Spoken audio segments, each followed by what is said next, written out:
యిర్మీయా గ్రంథము 25వ అధ్యాయము. యోషీయా కుమారుడును యూదారాజునైన యెహోయాకీము 4వ సంవత్సరమున, అనగా బబులోను రాజైన నెబుకద్రెజరు మొదటి సంవత్సరమున, యూదా ప్రజలందరిని గూర్చి యిర్మీయాకు ప్రత్యక్షమైన వాక్కు. ప్రవక్త అయిన యిర్మీయా యూదా ప్రజలందరితోనూ యెరూషలేము నివాసులందరితోనూ ఆ వాక్కును ప్రకటించెను. ఆమోను కుమారుడును యూదారాజునైన యోషీయా 13వ సంవత్సరము మొదలుకొని నేటి వరకు ఈ 23 సంవత్సరములు యెహోవా వాక్కు నాకు ప్రత్యక్షమగుచూ వచ్చెను. నేను పెందలకడ లేచి మీకు ఆ మాటలు ప్రకటించుచూ వచ్చినను మీరు వినకపోతిరి. మీ చేతి పనుల వలన నాకు కోపము పుట్టించకుండునట్లును, నేను మీకు ఏ బాధయు కలగజేయకుండునట్లును అన్యదేవతలను అనుసరించుటయు, వాటిని పూజించుటయు, వాటికి నమస్కారము చేయుటయు మాని మీరందరూ మీ చెడ్డ మార్గమును, మీ దుష్టక్రియలను విడిచిపెట్టి తిరిగిన ఎడల యెహోవా మీకును మీ పితరులకును నిత్య నివాసముగా దయచేసిన దేశములో మీరు నివసింతురని చెప్పుటకై యెహోవా పెందలకడ లేచి ప్రవక్తలైన తన సేవకులనందరినీ మీ యొద్దకు పంపుచూ వచ్చినను మీరు వినకపోతిరి. వినుటకు మీరు చెవి యొగ్గకుంటిరి. అయితే మీకు బాధ కలుగుటకై మీ చేతుల పనుల వలన నాకు కోపము పుట్టించి మీరు నా మాట ఆలకింపకపోతిరని యెహోవా సెలవిచ్చుచున్నాడు. సైన్యములకు అధిపతియగు యెహోవా ఇలాగు సెలవిచ్చుచున్నాడు. మీరు నా మాటలను ఆలకింపకపోతిరి గనుక నేను ఉత్తర దేశములోనున్న సర్వజనములను నా సేవకుడైన నెబుకద్రెజరును బబులోను రాజును పిలువనంపించుచున్నాను. ఈ దేశము మీదికిని దీని నివాసుల మీదికిని చుట్టూనున్న ఈ జనులందరి మీదికిని వారిని రప్పించుచున్నాను. ఈ జనులను శాపగ్రస్తులుగాను, విస్మయాస్పదముగాను, అపహాస్యాస్పదముగాను, ఎప్పటికినీ పాడుగాను ఉండజేసెదను. సంతోషనాదమును, ఉల్లాస శబ్దమును, పెండ్లి కుమారుని స్వరమును, పెండ్లి కుమార్తె స్వరమును, తిరుగటి రాళ్ల ధ్వనిని, దీపకాంతిని వారిలో ఉండకుండా చేసెదను. ఈ దేశమంతయు పాడుగాను నిర్జనముగాను ఉండును. ఈ జనులు 70 సంవత్సరములు బబులోను రాజునకు దాసులుగా ఉందురు. యెహోవా వాక్కు ఇదే. 70 సంవత్సరములు గడిచిన తరువాత వారి దోషములను బట్టి నేను బబులోను రాజును, ఆ జనులను, కల్దీయుల దేశమును శిక్షింతును. ఆ దేశము ఎప్పుడూ పాడుగా నుండునట్లు నియమింతును. నేను ఆ దేశమును గూర్చి సెలవిచ్చిన మాటలన్నీయు యిర్మీయా ఈ జనములన్నిటినీ గూర్చి ప్రకటింపగా ఈ గ్రంథంలో వ్రాయబడినదంతయు ఆ దేశము మీదికి రప్పించెదను.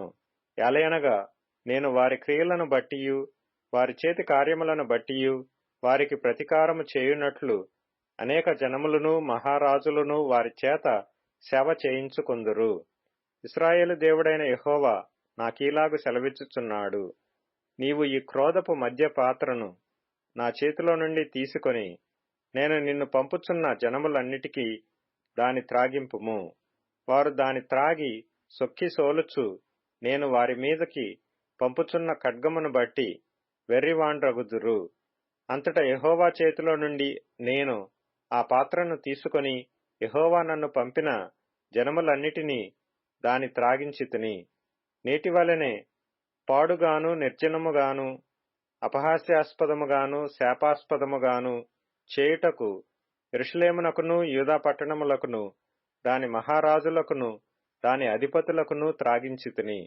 మరియు ఐగుప్తు రాజైన ఫరోయును అతని దాసులను, అతని ప్రధానులను, అతని జనులందరూ, సమస్తమైన మిశ్రిత జనులను, ఊజు దేశపు రాజులందరూ, ఫిలిష్తీల దేశపు రాజులందరూ, అష్కెలోనును, గాజయును, ఎక్రోనును, అష్డోదు శేషపు వారును, ఎదోమీయులను, మోయాబీయులను, అమ్మోనీయులను, తూరు రాజులందరూ, సీదోను రాజులందరూ, సముద్రమునకు ఆవలి ద్వీపపు రాజులను, దదానీయులను, తేమానీయులను, బూజీయులను, గడ్డపు ప్రక్కలను కత్తిరించుకుని వారందరూ, అరబీ దేశపు రాజులందరూ, అరణ్యములో నివసించు మిశ్రిత జనముల రాజులందరూ, జిమ్రీ రాజులందరూ, ఏలాము రాజులందరూ, మాదీయుల రాజులందరూ, సమీపమున ఉన్నవారేమి దూరమున ఉన్నవారేమి, ఉత్తర దేశముల రాజులందరూ, భూమి మీదనున్న రాజ్యములన్నీయు దానిలోనిది త్రాగుదురు.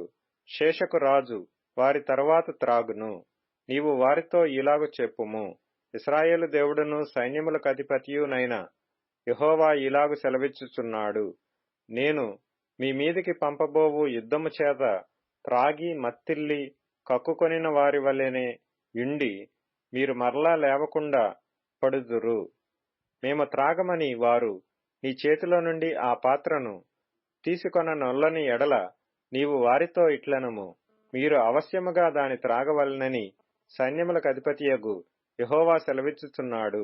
నా పేరు పెట్టబడిన పట్టణమునకు నేను కీడు చేయ మొదలు పెట్టగా మీకు శిక్ష లేకుండా పోవునా? మీరు శిక్షింపబడకపోరు. భూలోక నివాసులందరి మీదకి నేను ఖడ్గమును రప్పించుచున్నాను. ఇదే సైన్యములకు అధిపతియగు యెహోవా వాక్కు. కాబట్టి నీవు ఈ మాటలన్నిటినీ వారికి ప్రకటించి ఇలాగు చెప్పవలెను, ఉన్నత స్థలములో నుండి యెహోవా గర్జించుచున్నాడు. తన పరిశుద్ధాలయములో నుండి తన స్వరమును వినిపించుచున్నాడు. తన మందమేయు స్థలమునకు విరోధముగా గర్జించుచున్నాడు. ద్రాక్షగానుగను త్రొక్కువారి వలె అరచుచు ఆయన భూలోక నివాసులకందరికీ విరోధముగా ఆర్భటించుచున్నాడు. భూమి అంతము వరకు సందడి వినబడును. యెహోవా జనములతో వ్యాజ్యమాడుచున్నాడు. శరీరులందరితో ఆయన వ్యాజ్యమాడుచున్నాడు. ఆయన దుష్టులను ఖడ్గమునకు అప్పగించుచున్నాడు. ఇదే యెహోవా వాక్కు. సైన్యములకు అధిపతియగు యెహోవా ఇలాగు సెలవిచ్చుచున్నాడు, జనము నుండి జనమునకు కీడు వ్యాపించుచున్నది. భూదిగంతముల నుండి గొప్ప తుఫాను బయలువెళ్ళుచున్నది. ఆ దినమున యెహోవా చేత హతులైన వారు ఈ దేశము యొక్క ఈ దిశ నుండి ఆ దిశ వరకు కనబడుదురు.